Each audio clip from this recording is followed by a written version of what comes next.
تیری کملی سے محبت ہے مسلمانوں کو، دشمنی ان سے ہے جو زیر کسا رہتے ہیں۔ تیرے نالین کے ایک نقش پہ مرنے والے،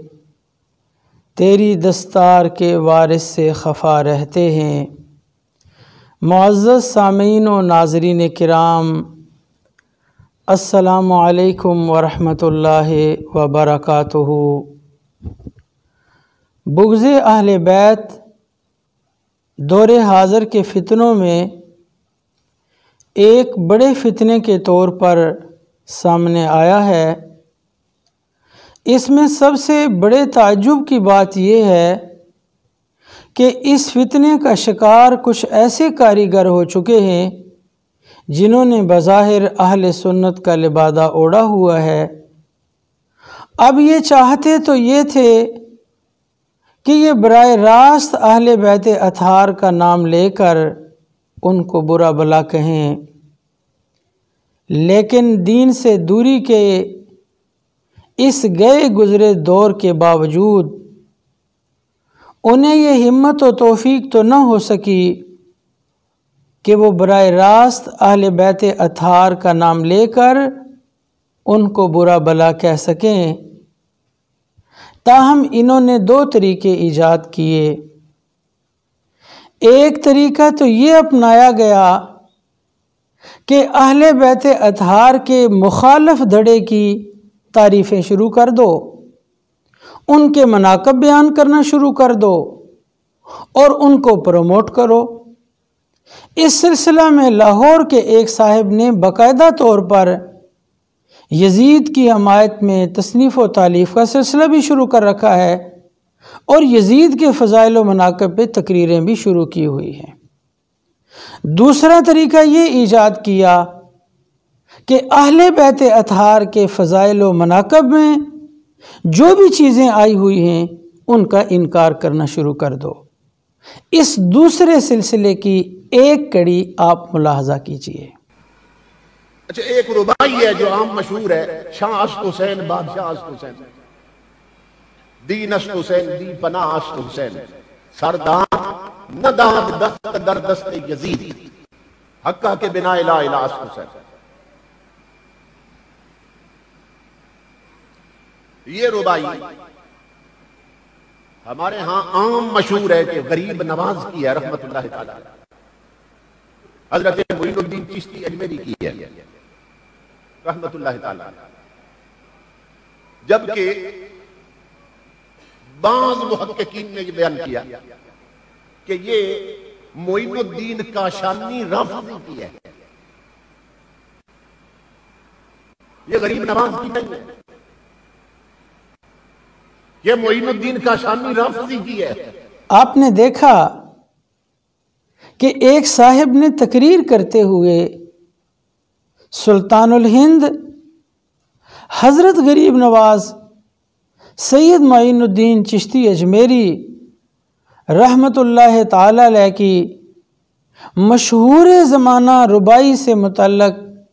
یہ دعویٰ کیا کہ بعض محققین کا کہنا یہ ہے کہ یہ حضرت سلطان الہند رحمت اللہ تعالی علیہ کا کلام نہیں ہے۔ میں یہ پوچھنے کا حق رکھتا ہوں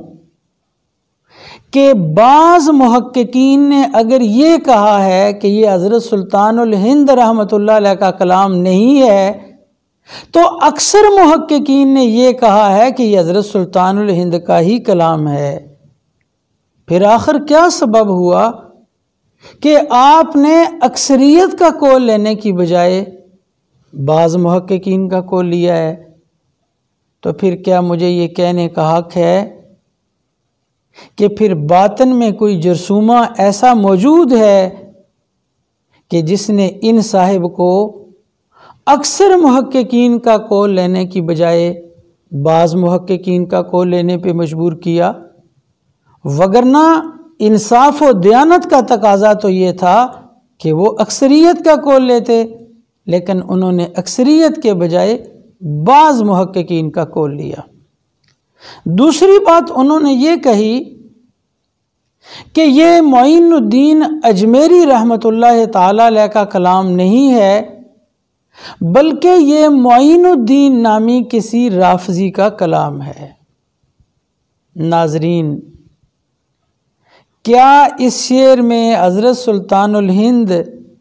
غریب نواز سرکار کا نام معین الدین استعمال ہوا ہے کہ یہ اتنے دور کی کوڑی لائے ہیں کہ یہ معین الدین اجمیری نہیں ہے بلکہ معین الدین نامی کوئی رافضی ہے؟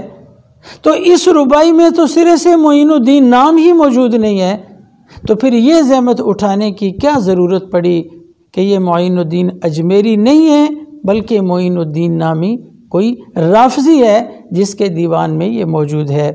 ناظرین کرام، کون سا کلام کس شخصیت کا ہے یا کس شخصیت کا نہیں ہے؟ یہ جذباتی مسئلہ کی بجائے ایک تحقیقاتی مسئلہ ہے، یہ ایک دستاویزی مسئلہ ہے۔ انصاف و دیانت کا تقاضا یہ تھا اور علم و تحقیق کا تقاضا یہ تھا کہ یہ صاحب جنہوں نے کہا کہ یہ حضرت سلطان الہند غریب نواز سرکار رحمۃ اللہ علیہ کا کلام نہیں ہے بلکہ معین الدین نامی فلاں رافضی کا کلام ہے، تو تحقیق کا تقاضا یہ تھا کہ وہ دیوان، اس رافضی کا دیوان وہ پیش کرتے، اس کا ٹائٹل پیج دکھاتے اور متعلقہ ربائی کا صفحہ نمبر بتاتے کہ یہ فلاں معین الدین نامی رافضی کا یہ دیوان ہے اور اس دیوان کے فلاں صفحہ کے اوپر یہ ربائی موجود ہے، لہٰذا یہ سلطان الہند رحمۃ اللہ تعالی علیہ کا کلام نہیں ہے۔ لیکن افسوس کہ انہوں نے ایسی کوئی دستاویز پیش نہیں کی ہے بلکہ محض اپنے گمان اور اپنے تخمینے کی بنیاد پر بات کی ہے۔ میں کہتا ہوں گپیں مارنا بڑا آسان ہوتا ہے اور علم و تحقیق کے میدان میں بات کرنا یہ اور مسئلہ ہے۔ اب انہوں نے یہ بات تو کر دی ہے کہ یہ سلطان الہند رحمۃ اللہ تعالی علیہ کا کلام نہیں ہے بلکہ فلاں رافضی کا یہ کلام ہے، لیکن اس وقت تک وہ کوئی دیوان ایسا پیش نہیں کر سکے۔ آج تک کوئی ایسا دیوان منظر عام پر نہیں آیا کہ جس سے یہ ثابت ہو کہ یہ فلاں رافضی کا دیوان ہے اور اس کے اشعار ہیں۔ لیکن ناظرین کرام، آج انٹرنیٹ کا دور ہے، دنیا ایک گلوبل ویلیج بن چکی ہے۔ الحمدللہ ہماری رسائی حضرت سلطان الہند غریب نواز سرکار رحمۃ اللہ تعالی علیہ کے اس دیوان، مطبوعہ دیوان کے متعدد نسخوں تک ہماری رسائی ہو چکی ہے۔ تاہم ہم آپ کی خدمت میں ہندوستان یعنی انڈیا سے، دہلی سے مطبوعہ ایک نسخے کا ٹائٹل پیج اور اس ربائی کا متعلقہ صفحہ آپ کے سامنے ہم امیج میں رکھ رہے ہیں۔ اپنی سکرین پہ آپ یقیناً ملاحظہ کر چکے ہوں گے کہ یہ حضرت سلطان الہند رحمۃ اللہ تعالی علیہ کے دیوان کا ٹائٹل پیج ہے اور یہ حضرت سلطان الہند رحمۃ اللہ تعالی علیہ کے اس دیوان کے متعلقہ صفحے کا عکس ہے جس میں یہ ربائی واضح طور پہ پڑھی جا رہی ہے۔ اور اس کے علاوہ بھی متعدد نسخہ جات کا ریکارڈ الحمدللہ ہمارے پاس موجود ہے جو بوقت ضرورت ہم پیش کریں گے۔ اب یہ ریکارڈ حضرت سلطان الہند رحمۃ اللہ تعالی علیہ کے مطبوعہ نسخے سے ہم نے پیش کر دیا ہے۔ اب ہم اپنے اس ویڈیو پیغام کے ذریعہ سے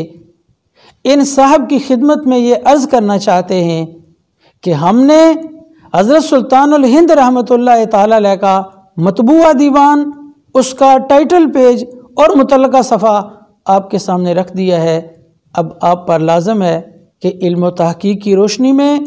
آپ ہمارے اس دعوے کو غلط اگر سمجھتے ہیں تو آپ ثبوت کے ساتھ اس کو غلط ثابت کریں، اور وہ معین الدین نامی رافضی جس کے متعلق آپ نے یہ دعویٰ کیا، آپ اس کا دیوان ہمارے سامنے پیش کریں اور کہیں کہ یہ فلاں رافضی کا مطبوعہ دیوان ہے اور اس کے اندر یہ ربائی موجود ہے۔ اور اگر آپ اس معین الدین نامی رافضی کا دیوان پیش نہیں کر سکتے تو پھر انصاف و دیانت کا تقاضا ہے کہ حضرت امام علی مقام علیہ السلام کے مناقب سے متعلق جو عالم اسلام کی ایک جلیل القدر شخصیت نے ایک ربائی کہی ہے، آپ اس پر معذرت کریں اور کہیں کہ مجھ سے یہ صحب ہوا ہے، یہ حضرت سلطان الہند رحمت اللہ تعالی علیہ کا ہی کلام ہے جو ان کے دیوان میں اس کا ریکارڈ مل گیا ہے۔